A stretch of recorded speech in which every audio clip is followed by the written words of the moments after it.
जों गासिबो फिल्म नायो फिल्म नायनायनि गेजेराव नोंथाङा बिगिनिंआव एकदम फार्स्टआव नैबे पेपार बायदिखौ नोंथाङा माब्लाबा आन्दाज खालामफेरदों नामा? नैबे पेपार बायदियानो जाहैबाय फिल्मनि सार्टिफिकेट जायखौ मोनब्रै बाहागोआव राननाय जादों। दा बिदिनो फिल्मनि सार्टिफिकेटनि केटेगरिसफोरा जाहैबाय फार्स्टआवनो इउ ए आरो लास्टआ एस। नैबे इउ सार्टिफिकेटखौ ओरैबायदि फिल्मसफोरनो होयो जायफोरखौ माने फेमिलि फ्रेन्डलि जायबाबो नायनो हायो, जेरै सिंघम जाहैबाय, तारे जमीनफोर जाहैबाय, 3 इडियट्स जाहैबाय, वान्टेड जाहैबाय आरो माखासे बायदि बायदि। नेक्स्टआनो जाहैबाय इउ ए सार्टिफिकेट।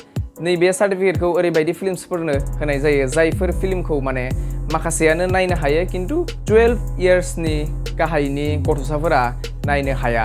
गाज्रिनि जाहैबाय, एक्शन जाहैबाय, फर्स जाहैबाय आरो माखासे। नेक्स्ट केटेगरियानो जाहैबाय ए सार्टिफिकेट। नैबे सार्टिफिकेटखौ ओरैबायदि फिल्मसफोरनो मुभिसफोरनो होनाय जायो जायफोर मुभिसखौ अनलि एडाल्ट्स एबा 18+ मानसियाल' नायनो हायो। जेरै फिल्मसफोरनि बिदिन्थि होयोब्ला ग्रेन्ड मस्ती, द डार्टी पिक्चार, मार्डार। नेक्स्टआनो जाहैबाय एस केटेगरिनि सार्टिफिकेट मोननाय फिल्मसफोर जायखौ माने अनलि स्पेसियेल केटेगरि ग्रुपफोरनो बानायनाय जायो, जेरै डक्टर जाहैबाय, साइन्टिस्ट जाहैबाय बायदि बायदि। जेरै कामासूत्रा, द टेल अफ लाभ, द पिंक मिरर, ब्लेक फ्राइडे बायदि बायदि। आरो माखासे नैबे केटेगरिनि फिल्मसफोरा थाबैनो बेन जायो।